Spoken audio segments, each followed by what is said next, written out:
We are one step closer to the opening game. The 53-man roster has been set by the Miami Dolphins. We're here to talk all about it, and I'm going to let you know who I am quite surprised didn't make the team coming up right here.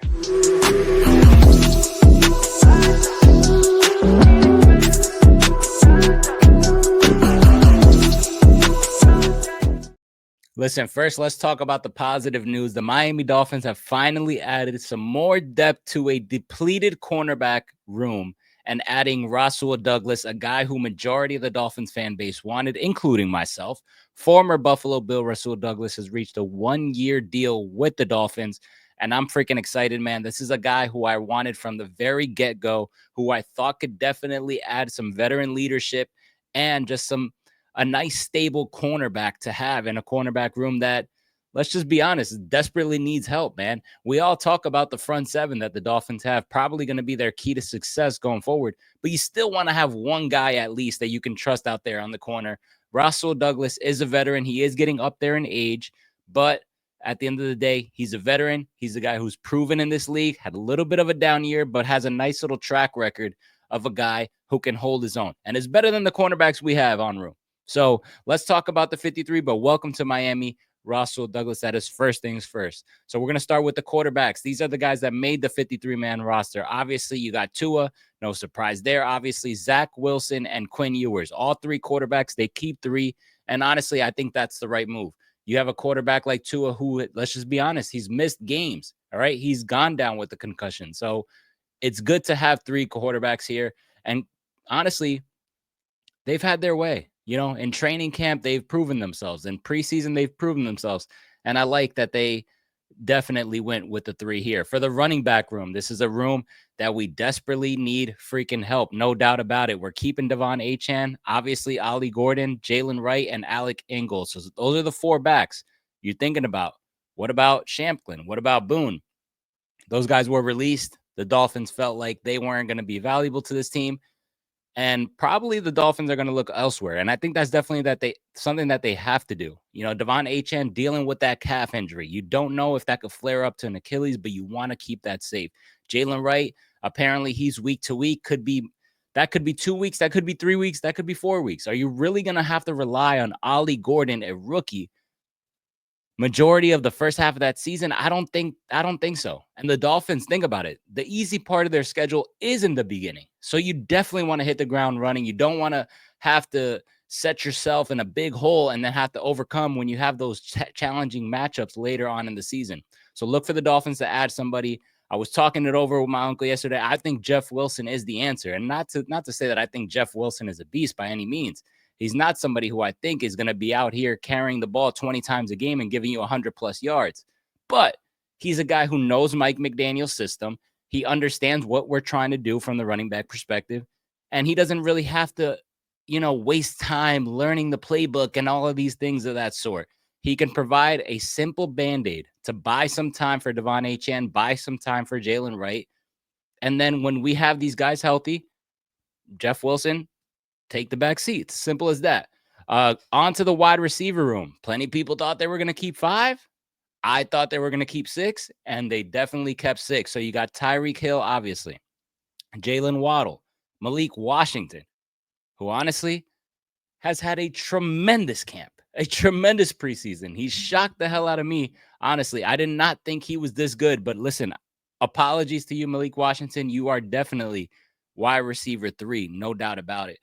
NWI makes the cut, even though he didn't really shine too much in preseason. He didn't really shine in training camp. You hear about his chemistry with Tua not really being on the same page, but he's a guy who you added in the offseason, and he is a guy that is honestly, let's just call it for what it is. He's taller than the other dudes. You got all these other receivers who are 5'8", 5'9", 5'10".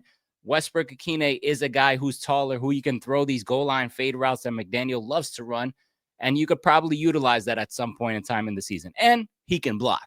Let's just say it. Taj Washington makes the cut. I was surprised about this one. I didn't think he could make the team. I thought there was a chance that he might not, but he made the team. He had a nice little decent preseason.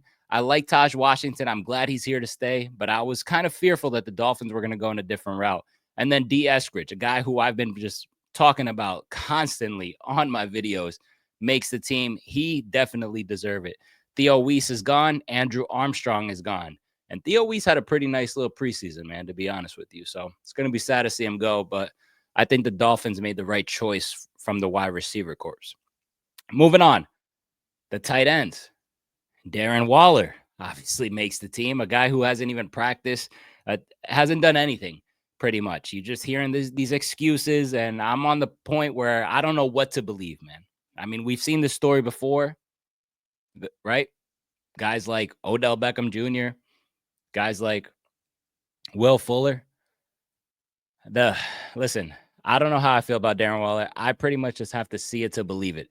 Julian Hill makes the team and Tanner Connor. So you keep in 3 tight ends. I'm a little bit surprised that Farrell Brown didn't make the team. I definitely thought he would, to be honest with you. But they're going with Waller, Hill, and Connor.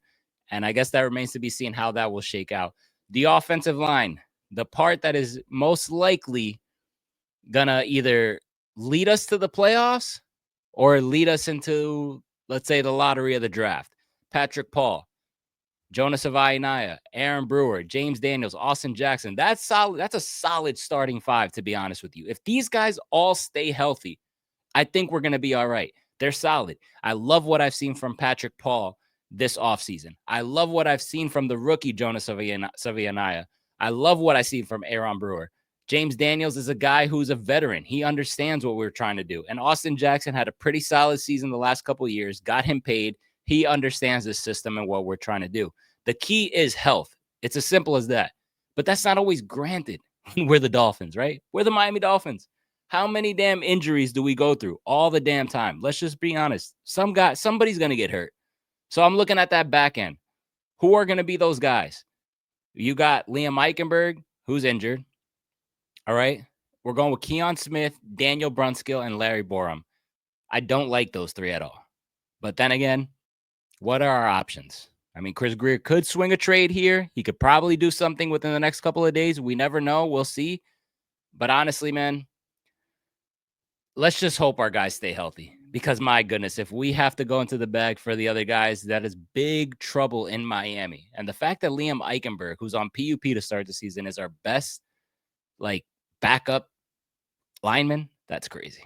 That's just crazy to me. Defensive line, our bread and butter right here. Zach Sealer, Kenneth Grant, Benito Jones, Jordan Phillips, the rookie, Zeke Biggers, the rookie, and Matthew Butler.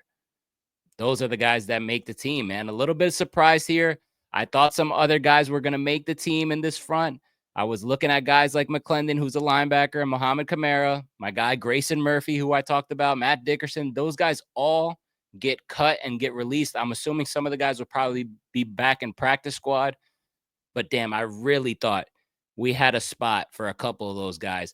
Moving on to the linebackers, like I just briefly touched on, we're going with Jalen Phillips, Bradley Chubb, Chop Robinson, Jordan Brooks, Dodson, KJ Britt, Willie Gay Jr., Matthew Judon, and Cam Good. All right, so I thought McClendon was going to get the spot over Cam Good, but it seems like the Dolphins like what they saw from Cam Good more. Like I mentioned earlier, though, adding Judon made things a little bit tricky for guys like Grayson Murphy and Derek McClendon. Hopefully they don't get claimed and they're back in practice squad, but it's tough to see those guys go. It really is. And then the cornerback position. We're going with Storm Duck, Jack Jones, Jason Marshall, Isaiah Johnson. Cam Smith makes the team. Surprise. Ethan Bonner, who suffered a hamstring injury. It was probably thoughts that he might not make the team because of the injury. He ends up making it, which is awesome because I think he's absolutely deserved it. And then Russell Douglas, obviously, is on the 1-year deal. So at the time, it's not officially signed yet. So he's not on the 53, but best believe he will be. So some things probably get tweaked here and there between now and then. Safeties, Minka Fitzpatrick, Elijah Campbell, a trusted vet. Ife Malifonwu, you got Ashton Davis, who hasn't practiced yet. I really want to see him get back out there soon. Dante Trader, a rookie, and then Jordan Colbert.